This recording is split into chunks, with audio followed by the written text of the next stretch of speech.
On va parler donc de l'IA bénéfique, c'est ma traduction française pour AI for Good. On va parler des outils de régulation, donc les cadres éthiques, les lois, et je conclurai là-dessus. Alors d'abord, en bonne et due forme, des définitions.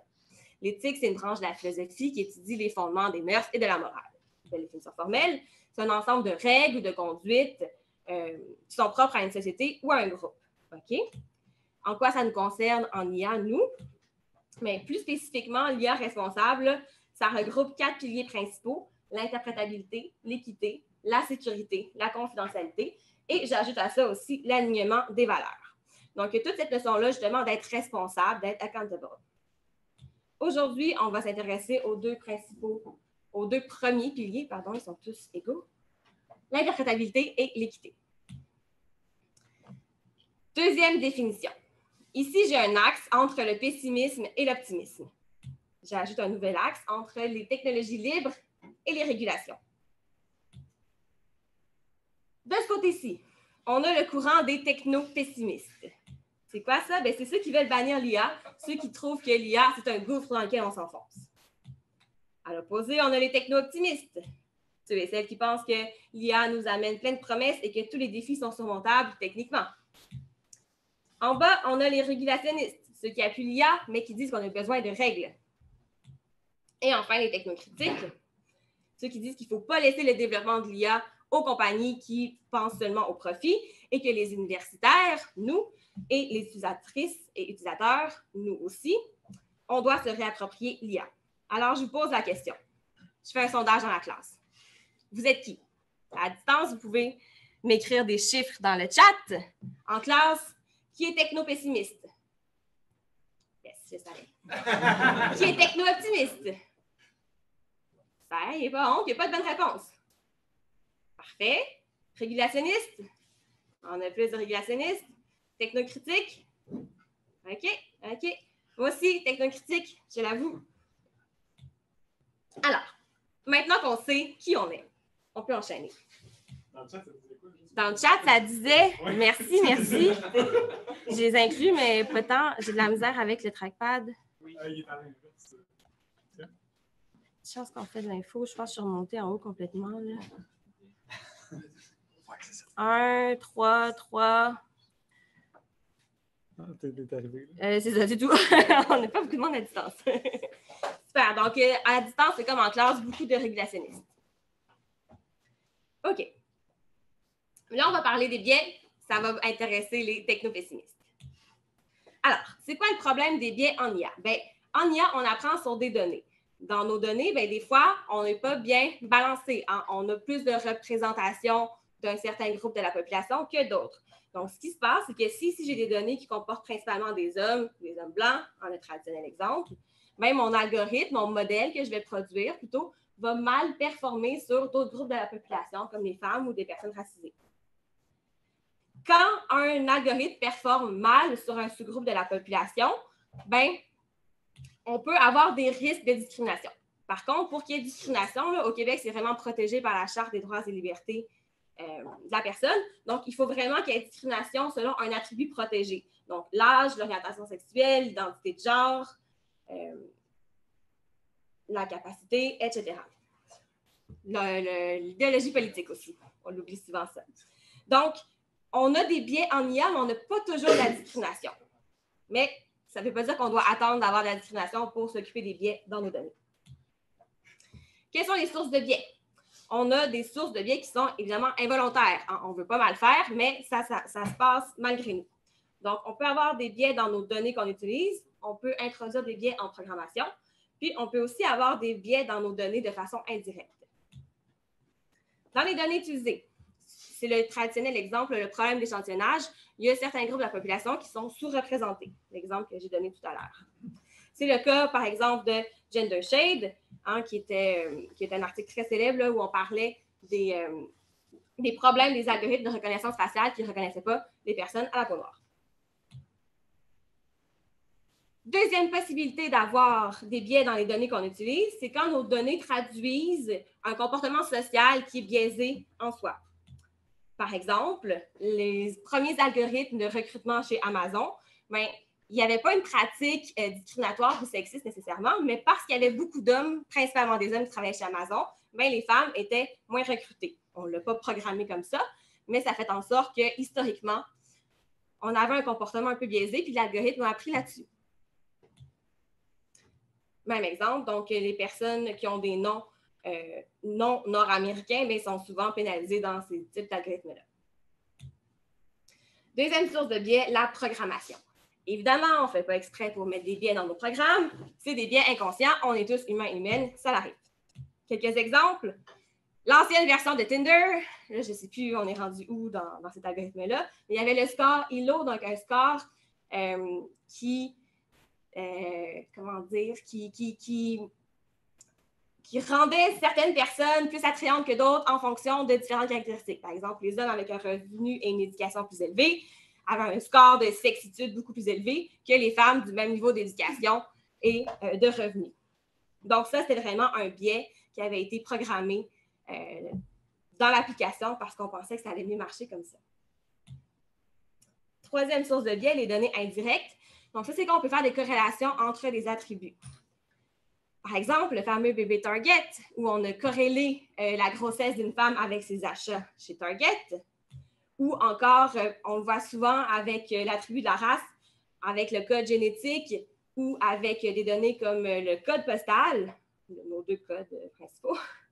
Bien, on peut utiliser ces variables-là. Je suis vraiment drôle. Merci, Alex. Tu m'encourages. Donc, c'est facile de retrouver en fait une variable en corrélant des variables entre elles. Donc ça, on ne fait pas exprès, mais l'algorithme peut apprendre sur la variable proxy. Donc, même si on fait des efforts pour ne pas apprendre sur une variable protégée, bien, on peut quand même introduire des biais de cette façon-là. Donc, petit résumé ici. Ici, j'ai un autre article qui parle de 8 façons différentes d'ajouter des biais dans nos modèles, donc selon tout le cycle de production. Les notes, c'est pas des notes, c'est pas un cours. Les diapositives seront ou sont disponibles si vous voulez suivre. Donc, j'ai beaucoup de stock là, dans mes diapositives. Je veux que vous ayez plein de références pour réfléchir cet été. Donc, en gros, là, on peut recouper là, cet article-là avec ce qu'on a dit. On a des biais qui viennent des données.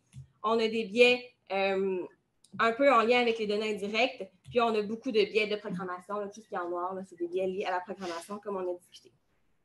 En gros, c'est pour dire que quand on creuse, on en trouve des types de biais chez les êtres humains. Ce même article-là propose 24 solutions. Je vous les pitch en rafale. Ce que j'ai mis en bleu, en fait, c'est des solutions là, que vous ne pouvez pas faire tout seul. Là. Ça veut dire de discuter avec une équipe diversifiée, discuter avec des spécialistes du domaine. Aujourd'hui, là, vous ne pouvez pas nécessairement faire ça. Ce que l'algorithme conseille, est-ce qu'on voit mon pointeur? J'aurais dû le mettre en mode pointeur, excusez-moi. Option du pointeur. Pointeur laser? Oui. C'est là. Je l'ai. En bas du stylo. Excusez, je suis gênée, je ne vois pas. OK.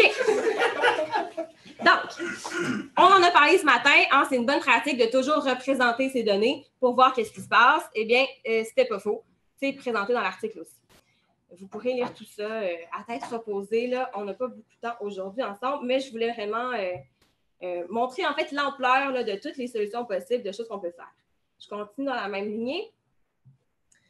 Ce qu'on peut faire aussi, quand on veut mitiger les biais, on peut construire des modèles, donc un modèle principal pour notre population typique et un modèle spécifique pour les personnes qui sont défavorisées par notre algorithme pour s'assurer qu'elles ne soient pas. Donc, c'est une possibilité. Donc, entraîner plusieurs modèles, ça a été discuté ce matin aussi, c'est une bonne idée quand on parle de biais. Évidemment, on conseille les modèles interprétables. On va y revenir. On parle de séparation et rééchantillonnage multiple. Donc, quand on entraîne la validation croisée, le K-fold, tout ça, ça a été discuté ce matin aussi. Ça fait partie des stratégies pour nous aider à éliminer les biais. On peut utiliser des métriques d'équité. L'article propose l'exactitude égale. On va en reparler. Des métriques de performance comparables pour les sous-groupes. Donc, ça veut dire que plutôt que de s'intéresser à la performance de tout notre algo, bien, on sépare nos données en différents sous-groupes qui pourraient être défavorisés par notre algo, puis on vérifie que tout le monde est bien favorisé de la même façon. Et le reste, c'est pour plus tard. C'est pas tout. Après ça, là, on vient de parler du dessus de l'iceberg, les biais statistiques et computationnels. Mais là, de plus en plus, les chercheurs s'intéressent aux biais humains en général, aux biais systémiques. Donc, en gros, tous ces biais-là qu'on a identifiés, là, c'est pas grand-chose. C'est pas ça le gros problème. Donc, les biais statistiques ou computationnels, c'est ce qu'on a discuté, les problèmes d'échantillonnage non représentatif, par exemple. Les biais humains, ça, c'est souvent, ça a été parlé aussi ce matin, là, quand on parle de répondre à un sondage. Puis là, je crois que l'exemple, c'était si quelqu'un a commis un crime, est-ce qu'on va vraiment répondre à cette question-là ou non? Donc, quand on a des informations, quelle corrélation, quelle spéculation qu'on fait? L'exemple que j'ai ici aussi, c'est par exemple quand on peut facilement associer à une personne son quartier de résidence au fait qu'il aurait peut-être commis un crime. Donc, on a différents suspects, puis quelqu'un vient d'un mauvais quartier, on va dire « Ah, c'est probablement lui le suspect parce que les gens dans le mauvais quartier commettent des crimes, c'est bien connu. » Donc, c'est le genre de biais là, humain là, qu'on fait malgré nous. Et les biais systémiques, évidemment, c'est les institutions qui désavantagent toujours, systématiquement, le même genre de personnes. Par exemple, quand on discrimine sur la race. Solution! On n'a pas le choix, il faut considérer le contexte. On a parlé de plein de solutions possibles, on va en reparler encore. On ne peut pas juste se dire on a une solution technique puis ça va fonctionner. On doit avoir une approche socio-technique, c'est le terme à la mode, et multidisciplinaire. Donc, on doit s'intéresser à notre problème et aux spécialistes du domaine de notre problème. Je passe à l'interprétabilité. Ça, c'est pour les technocritiques, mon sujet préféré. Alors, l'interprétabilité, c'est quoi? L'interprétabilité, c'est une caractéristique d'un modèle, c'est le fait d'être compréhensible par des humains. On dit souvent qu'un modèle est transparent, mais on parle de l'interprétabilité à ce moment-là. Ça s'oppose à l'explicabilité. Ce n'est pas la même chose. L'explicabilité, ça, c'est le fait d'expliquer une boîte opaque en utilisant un modèle soit d'approximation, soit différentes mesures là, de variance des attributs et des exemples. On peut aussi faire des l'explicabilité, c'est aussi une explication post-hoc. Donc, l'interprétabilité, c'est dans le modèle en soi intrinsèquement. L'explicabilité, c'est après une prédiction, comment on explique cette prédiction. Donc, c'est deux choses différentes, deux termes qui se ressemblent. C'est mélangeant. L'interprétabilité s'intéresse aux raisons de notre prédiction et l'explicabilité s'intéresse aux mécanismes de notre prédiction. L'interprétabilité, c'est un vieux domaine, ça vient des arbres de décision, ou des SCM, c'est un algorithme qu'on aime beaucoup à l'Université Laval ici. Donc, c'est des algorithmes très, très interprétables. Alors que l'explicabilité, c'est assez récent parce que c'est une nécessité qui est apparue avec les réseaux de neurones. Et vous connaissez sans doute des méthodes d'explicabilité, LIME, les valeurs de Shapley, les Saliency Maps, les méthodes de gradient intégré, tout ça, c'est des méthodes d'explicabilité. Des fois, on parle d'utiliser ces méthodes-là pour rendre un modèle interprétable. C'est un peu un abus de langage. Vous voyez, moi, j'aime bien les définitions claires et précises. Alors, je vous invite à être précis tout au long de votre carrière dans ces termes-là. Puis, pourquoi il faut être précis? Ça cause un problème. Okay? Parce qu'il y a certaines personnes qui disent que l'interprétabilité, c'est le grand domaine. Puis là, à l'intérieur, on a l'explicabilité, puis on a les modèles transparents. Là, ça commence à devenir mélangeant parce que tout à l'heure, j'ai dit que l'interprétabilité puis la transparence, c'était la même chose. On a d'autres personnes qui disent que le grand domaine, c'est XAI, Explainable AI. Oui? Tu avais une question dans le chat. Merci, oui. Oui, tout le monde veut me parler de ChatGPT aujourd'hui. La question, c'est est-ce que ChatGPT est interprétable et ou explicable? Non, c'est trop gros. Oui, c'est certainement pas interprétable. Explicable, bonne chance. Là, on peut peut-être expliquer quelque chose, mais on va le voir, les méthodes d'explicabilité, ça a quand même des limites là, parce qu'on peut facilement expliquer, on peut facilement trouver des explications valables, mais qui ne sont pas vraiment ce qui explique notre modèle. On va en reparler un petit peu plus tard. Fait que, ouais, je ne voulais pas parler de ChatGPT. C'est fait. Alors, j'en étais à dire que certains disent que l'interprétabilité, c'est le grand domaine. D'autres disent que c'est le XAI, Explainable AI, qui est le grand domaine, qui, lui, sépare l'explicabilité de l'interprétabilité. Beaucoup de mots pour dire un peu les mêmes choses, mais pour se contredire aussi. C'est un peu mélangeant. Ça crée vraiment une confusion dans le domaine. Puis c'est vraiment un problème parce que quand on s'intéresse à un type de méthode ou un autre, puis qu'on cherche des articles dans la littérature, mais on ne tombe pas toujours sur les bons. Des fois, ça nous prend comme 3 pages pour se rendre compte que, ah non, c'est une méthode d'explicabilité, ce n'est pas d'interprétabilité. Le mot interprétabilité est très à la mode aussi, donc tout le monde essaie de le plugger un peu partout.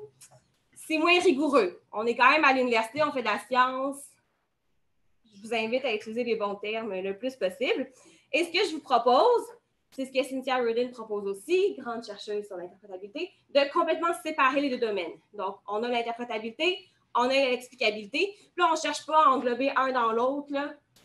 C'est deux choses différentes. On utilise les bons mots. C'est moins compliqué comme ça. Puis, cela dit, tous les chercheurs ne s'entendent pas sur ces définitions-là, mais ça tend à converger. Là. Il y a de plus en plus d'articles. Je n'ai plus d'écran. OK. OK. Ça se passe bien. Alors, l'interprétabilité, ben, c'est un continuum. Hein? Ce n'est pas binaire. Ce n'est pas tu l'as ou tu ne l'as pas. Il y a plusieurs choses qui font en sorte qu'on peut avoir de l'interprétabilité. Les algos les plus interprétables, ou les modèles les plus interprétables, si on veut, c'est les arbres de décision. Donc, vous l'avez à droite. Vous avez aussi les règles de classification. Donc, c'est comme une branche dans un arbre de décision. Le fameux SCM fait partie de ce type de modèle-là. Et à l'autre bout du spectre, on a les réseaux neurones qui sont nos boîtes opaques. Donc, c'est pour ça qu'on dit en fait que l'interprétabilité s'oppose aux boîtes opaques, aux boîtes noires, parce que c'est quelque chose de transparent, hein, qui les rend transparents. On ne peut pas toujours avoir de l'interprétabilité. Ça dépend de notre problème, ça dépend de nos données, ça dépend du contexte. Donc, quand on n'a pas d'interprétabilité possible ou d'interprétabilité partielle, ben là, ça devient intéressant d'avoir de l'explicabilité. Parce qu'en tant qu'humain, on aime quand même ça, savoir un peu qu'est-ce qui se passe là, quand il y a des décisions importantes qui sont prises dans nos vies. Tout à l'heure, je vous parlais de l'explicabilité. Il faut faire attention parce qu'on peut faire du blanchiment éthique. Okay, donc, ici, on a un modèle qui prédit une issue et dans son explication, en fait, dans les attributs utilisés, on a l'attribut de la race. Donc, on a une équipe de chercheurs qui sont amusés à jouer un petit peu. Ils ont utilisé un premier modèle. Donc, FAIR-ML, c'est le modèle d'explication. Donc, c'est l'explication qu'ils ont trouvée. On ne sait pas si c'est vraiment les attributs qui sont utilisés pour faire la prédiction, mais c'est ce que le modèle explicatif a donné.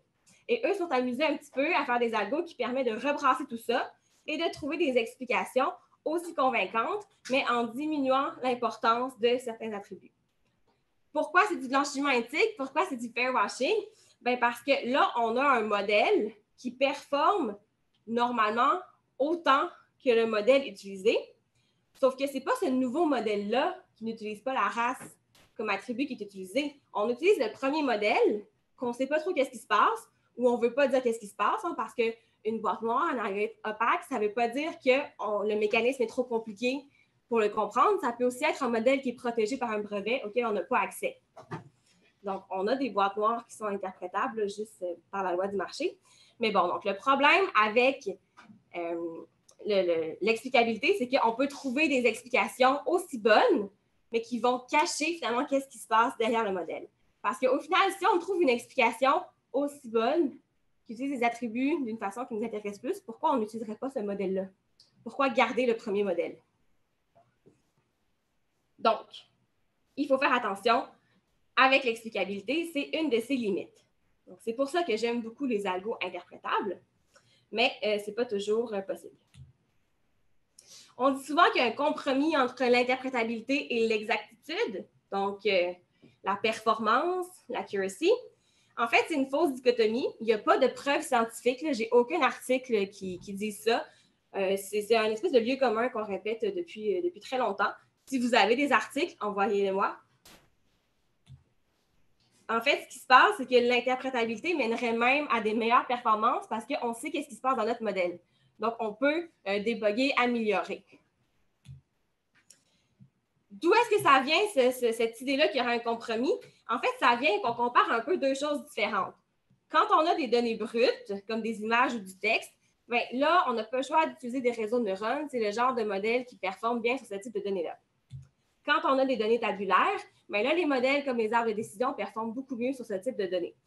En fait, on essaie de comparer des modèles différents qui sont entraînés sur des types de données différents. Donc, c'est très dur de faire la comparaison. Puis comme je vous l'ai dit, c'est sûr que dans certains cas, un modèle ou un type d'algorithme va performer mieux sur un type de données et dans d'autres cas, l'autre. Donc, on compare un peu des pommes et des oranges, des pommes, des bananes. C'est deux choses différentes. Par contre, il y a un compromis entre parcimonie et exactitude. Parcimonie, c'est le fait d'avoir un modèle qui n'est pas trop compliqué, qu'on arrive à saisir là, humainement facilement. Et souvent, on confond la parcimonie et l'interprétabilité. Donc, c'est vrai qu'un modèle parcimonieux va être plus interprétable qu'un modèle qui n'est pas parcimonieux. Un gros arbre de décision, ça devient compliqué. Par contre, la parcimonie est une composante de l'interprétabilité, mais ce n'est pas tout. Donc, parce qu'on a un compromis entre la parcimonie et l'exactitude, on fait un peu le raccourci logique de dire qu'on a un compromis entre l'interprétabilité et l'exactitude, mais ce n'est pas tout à fait ça. Oui? Qu'est-ce que ça veut dire parcimonie? Donc, c'est ce que je... La question, c'est qu'est-ce que ça veut dire parcimonie? Donc, c'est ce que je disais, c'est le fait d'avoir un modèle qui est simple, qui n'a pas beaucoup de règles. Donc, parcimonieux, là, ça veut dire pas beaucoup de choses. Bonne question. C'est un beau mot fancy. J'aime les beaux mots. OK. Interprétabilité, c'est fait. On passe aux métriques d'équité.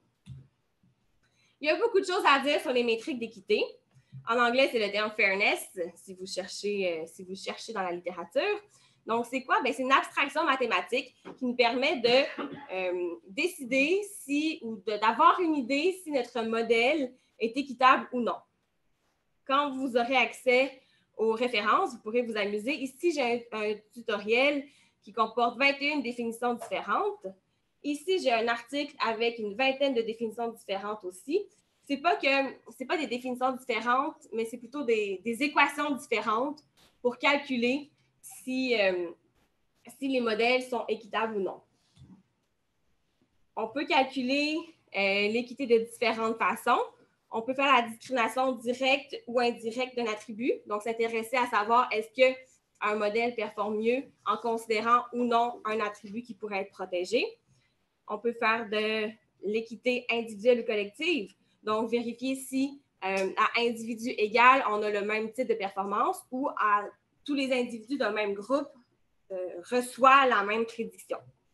Et on peut avoir des métriques d'équité explicables ou inexplicables. Rien à voir avec l'explicabilité. On manque de mots en français. Ça veut dire en fait qu'on peut faire un lien causal ou on peut utiliser des méthodes contrefactuelles. Donc, contrefactuel, ça veut dire changer ce qu'on rentre dans le modèle pour voir si la sortie est changée. Donc, en faisant ça, on aurait quelque chose d'explicable en termes de métriques d'équité. Ce qu'on nous dit ici dans l'article de Selves, c'est surtout que, en gros, là, si ça vous intéresse, vous irez consulter l'article. On parle de 5 pièges à éviter quand on s'intéresse aux métriques d'équité. Et ce qui ressort principalement, c'est qu'il faut toujours considérer le contexte social d'utilisation du modèle. C'est vraiment ça qui va déterminer c'est quoi les attributs qui sont protégés, c'est quoi une issue défavorable. Donc, on ne peut pas s'en sortir juste avec une équation qui règle tous nos problèmes. Malheureusement, on doit se casser la tête un peu. Les métriques d'équité les plus populaires, la parité démographique, qui a plusieurs synonymes. Donc, ça, c'est quand on veut avoir en fait la même proportion de chaque groupe qui sont classifiés comme positifs. Donc, pour tous nos groupes, les personnes âgées, les personnes jeunes, etc., on veut qu'il y ait le même nombre de prédictions positives. L'opportunité égale, là, on s'intéresse à autant de prédictions positives aussi. Sauf que là, en fait, on veut que le taux de vrais positifs, donc Avant, on s'intéressait à tous les positifs. Là, on s'intéresse aux vrais positifs qui sont les mêmes entre nos différents sous-groupes. Exactitude égale, un peu le même principe. Là, on s'intéresse à avoir autant de bonnes prédictions, positives ou négatives, pour chaque sous-groupe. Donc, vous voyez qu'il y a vraiment différentes façons de mesurer si notre modèle est équitable ou pas. Vous comprenez le principe, en fait, on veut s'intéresser à est-ce que la performance, peu importe comment on la mesure, va être la même pour nos différents sous-groupes. Parce qu'on veut s'assurer qu'on n'aura pas un sous-groupe qui est plus pénalisé que les autres.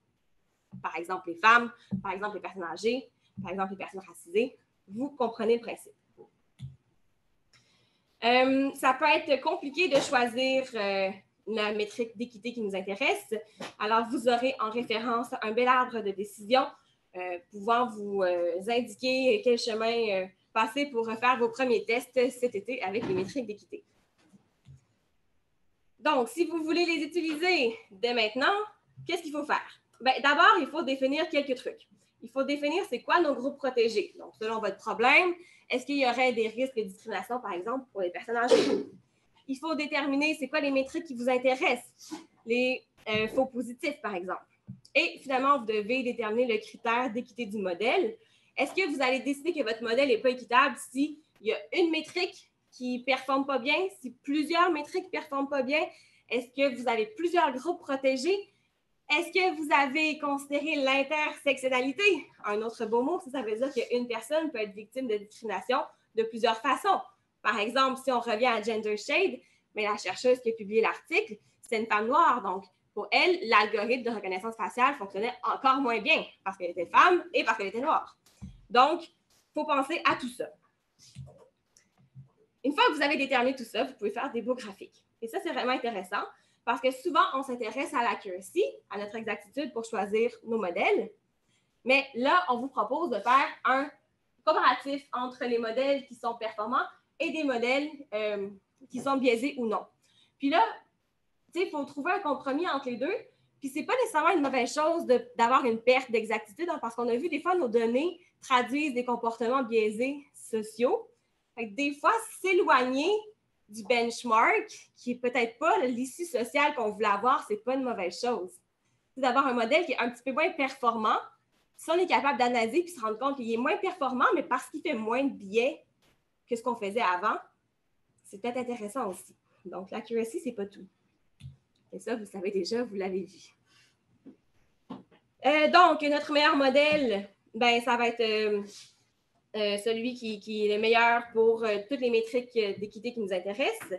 Ça va être celui qui est intéressant, qui est le meilleur pour tous les groupes protégés qui nous intéressent. Et là, on peut aussi comparer plusieurs métriques à plusieurs groupes. Ça devient assez touffu, tout ça. Donc, il y a vraiment beaucoup de comparatifs qu'on peut faire. Puis c'est pour ça qu'on vous dit qu'il faut vraiment connaître le contexte du problème. Et évidemment, vous considérez la performance, mais ça m'intéresse moins. Monoculture algorithmique. Qu'est-ce que c'est? Un autre beau mot.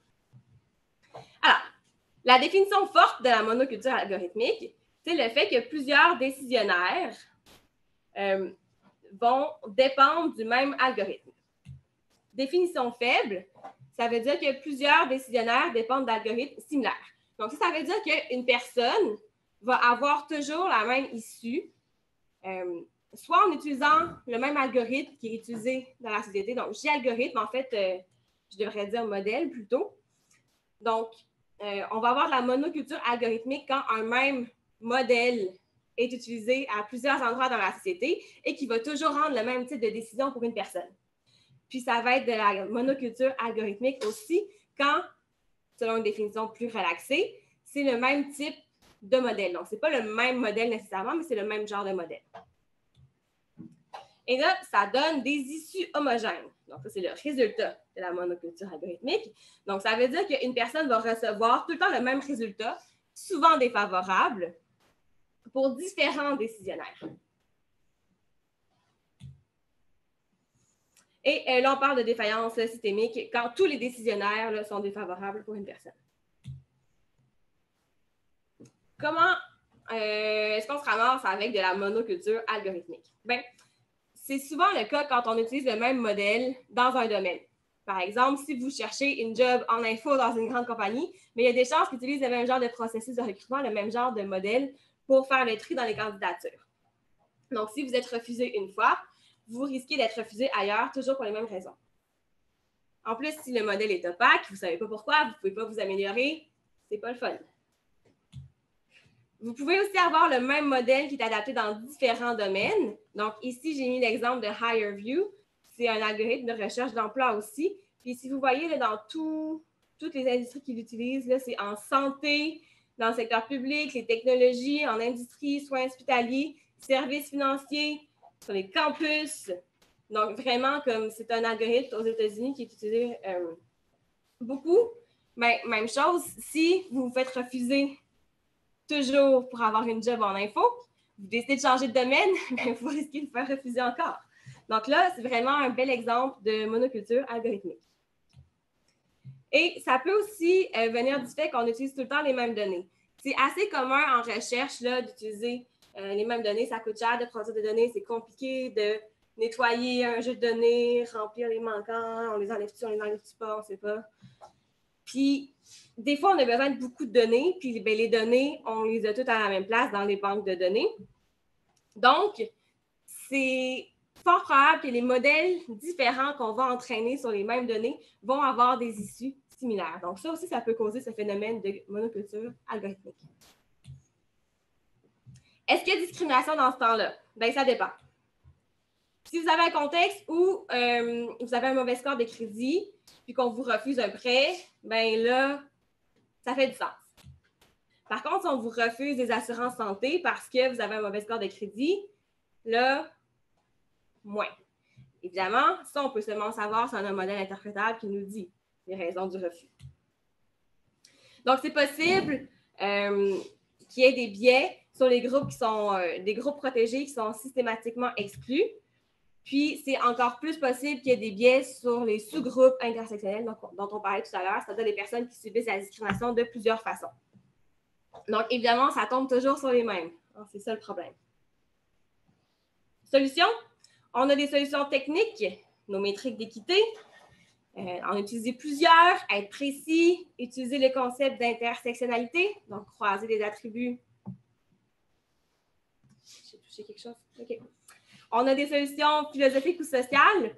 Tout à l'heure, je vous parlais de l'ensemble Rashomon. Je ne l'ai pas nommé, mais c'est l'ensemble de tous les modèles prédictifs aussi valables, aussi performants pour un même problème. Donc, c'est un ensemble un peu philosophique, un peu théorique, mais de plus en plus, les chercheurs trouvent des façons de produire toutes sortes de modèles sur un même problème qui performent tous aussi bien pour mesurer cet ensemble-là.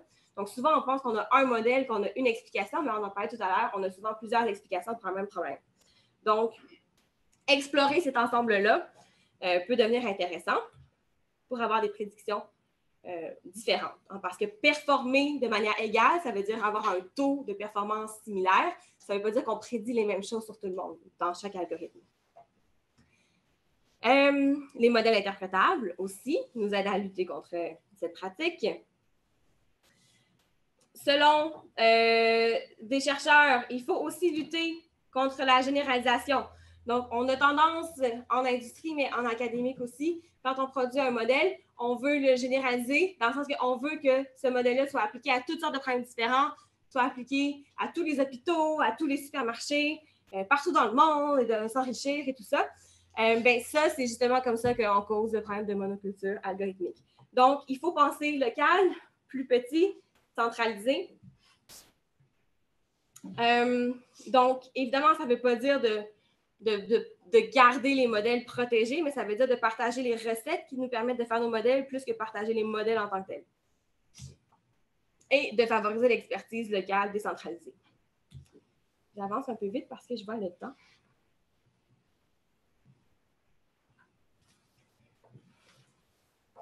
Décolonisation.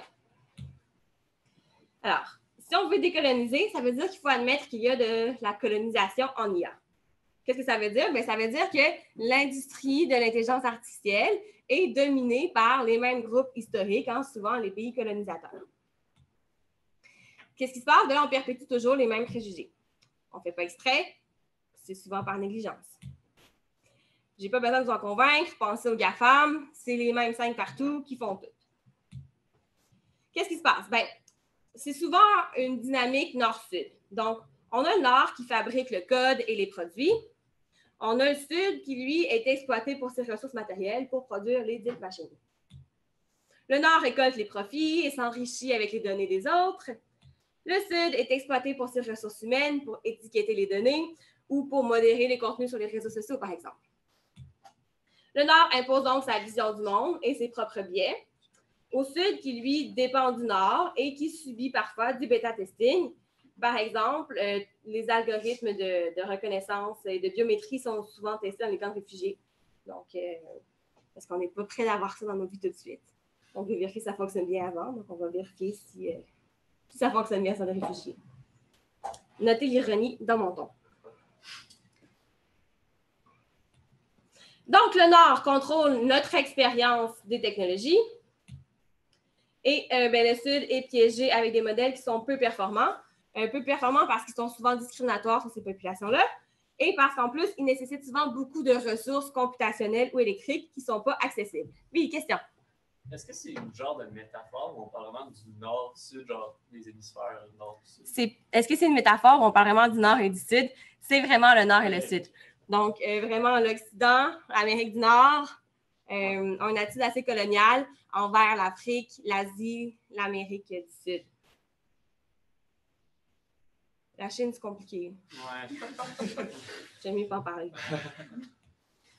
Donc, on a un rapport colonial qui est encore présent, puis en plus, il est automatisé dans nos technologies.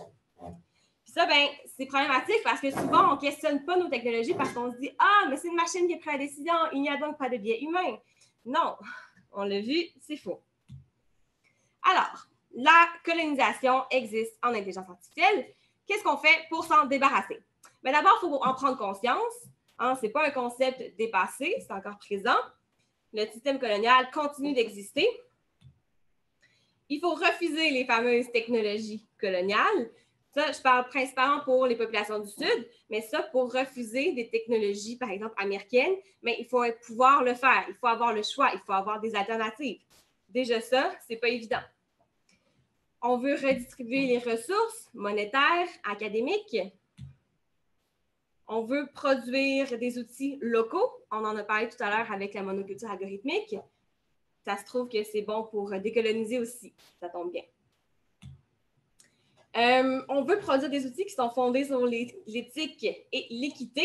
Donc, maintenant, vous savez comment faire ça. Et enfin, ce qu'on veut, c'est redonner du pouvoir à nos groupes historiquement marginalisés.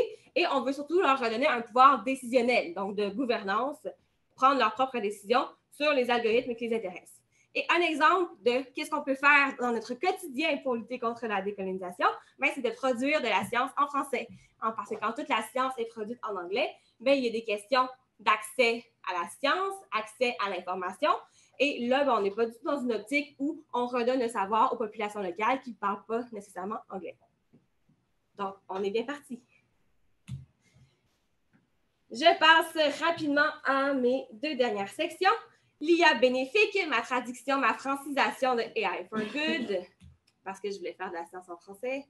Vous comprenez pourquoi maintenant. Alors, il y a toutes sortes d'initiatives. AI for Good, Data Science for Social Good, Computer Science for Good, AI for the Planet, AI for the Ocean. OK, il y en a plein. Ça, c'est pour les techno-optimistes. C'était qui? Donc, on peut faire des belles choses avec l'IA. Okay? Et ce n'est pas utopique, là, c'est vrai. On peut faire des belles choses. Okay? On peut, par exemple, penser à des applications dans les centres de tri qui utilisent les caméras pour faciliter le travail des personnes qui sont sur place, pour avoir un meilleur tri parce qu'on n'est pas super bon pour trier des choses, surtout à l'université. On peut utiliser l'intelligence artificielle pour gérer les pointes sur le réseau hydroélectrique, pour répartir mieux les ressources. On peut aider les personnes incapacitées de différentes façons. On peut aussi faire pousser des plantes dans des fermes d'hiver qui se veulent carboneutres. Donc, on peut faire plein de belles choses avec l'IA. Je voulais juste vous le dire parce que j'étais un petit peu pessimiste avec ma ma colonisation puis ma monoculture, mais on peut faire des belles choses aussi. Si vous avez les notes, je vous donne un petit bonus. Ce n'est pas de l'IA, c'est juste du code, mais façon de vérifier si, quand vous produisez des articles, vos références atteignent la parité. Donc, c'est un petit plus si ça vous intéresse. Et je note au passage le domaine de l'informatique durable. Évidemment, je n'ai pas le temps d'en parler, mais je veux juste vous dire que ça existe. Il y a même un cours qui s'est donné à l'Université Laval l'année passée là-dessus. Donc, on peut en parler pendant 15 semaines, pendant 3 heures à chaque semaine. Donc, on réfléchit quand même au problème de l'IA. On sait l'IA, c'est très polluant. Donc, c'est pas que tout mauvais, là, ce qui se passe. Et pour nos régulationnistes, bon, on a des outils de régulation. On a toutes sortes de cadres éthiques. Ça commence en 2016 avec Joy Buolamwini qui crée la Algorithmic Justice League. 2016, c'était une pionnière. Ensuite, la fameuse déclaration de Montréal 2018. On en a assez parlé l'année passée, on en parle pas cette année. Suivent l'UNESCO, IBM 2019, l'OBVIA, très près de chez nous, l'Observatoire international sur les impacts sociétaux de l'IA et du numérique. On est assez proche de l'OBVIA ici à l'Université Laval. Plusieurs autres, je vous donne des exemples ici, l'Université de Chicago, des agences américaines, qui est vraiment comme tout le monde crée son propre cadre éthique. Là. Il y en a tellement, j'arrive plus à suivre, pour vrai. C'est encourageant, parce que ça veut dire que les gens s'intéressent à ça. C'est juste qu'à un certain moment, quand on crée trop de contenu, on n'a plus le temps de se l'approprier. Mais c'est sûrement un bon signe. On a aussi des subventions, là, la fameuse subvention là, pour l'IA robuste, raisonnante et responsable, les 3 R. Là, on en parlait beaucoup sur les réseaux de recherche récemment. Là, donc, l'argent est injecté pour favoriser l'IA responsable. Et toutes sortes de réseaux là, pour favoriser les contacts existent aussi. Là, plein de beaux cadres et de régulations. Des lois existent aussi. Ça a commencé avec le GDPR, le Règlement général sur la protection des données en Union européenne en 2016, qui était aussi assez innovant. Ils sont en train de penser, l'Union européenne est en train de penser à un nouveau cadre légal parce que, évidemment, l'industrie contourne les règlements. Au Québec, on a le projet de loi 64 qui est passé, c'est rendu la loi 25. Ça concerne le traitement automatique des renseignements personnels. En gros, ça veut dire que si une décision est prise avec nos renseignements personnels, on devrait être capable d'avoir une explication. Est-ce que c'est explicabilité? Est-ce que c'est interprétabilité? On n'en sait rien. C'est juste une explication. Mais c'est déjà bien de savoir qu'on a ce recours légal maintenant. Le projet de loi C-27, qui va changer de nom, là, ça s'en vient apparemment, ça va devenir la loi sur l'intelligence artificielle et les données. Donc, au Québec, on commence à suivre le rythme. En conclusion, on avait des problèmes de biais dans nos données, dans notre programmation, on a des biais humains systémiques, on a aussi des solutions avec nos métriques d'équité, on a des lignes directrices, des cadres, des réglementations, des lois. On a l'IA bénéfique, on a plein d'initiatives AI for Good. On a des risques de blanchiment éthique, certes, mais on a l'interprétabilité et l'explicabilité lorsqu'on n'a pas d'interprétabilité qui peuvent nous aider avec ça. On a la monoculture algorithmique, mais on sait que si on veut décentraliser et qu'on ne cherche pas à surgénéraliser, on devrait éviter des problèmes. On a un problème de colonisation digitale, mais on a des initiatives de décolonisation, donc ça s'améliore. Donc, en gros, on a toutes sortes de problèmes qui sont à la fois techniques et sociétaux. Et nos solutions vont devoir être sociotechniques. Et c'est ce que je disais sur l'heure du midi à plusieurs d'entre vous. On n'a pas de solution 100% technique. On a beaucoup de choix à prendre en tant que société. Et c'est pour ça que les personnes en informatique doivent s'intéresser à ces enjeux-là parce que on a du pouvoir avec ce qu'on crée. Puis c'est important, avec de grands pouvoirs viennent de grandes responsabilités. C'est vrai, c'était vrai dans Spider-Man et c'est toujours vrai aujourd'hui.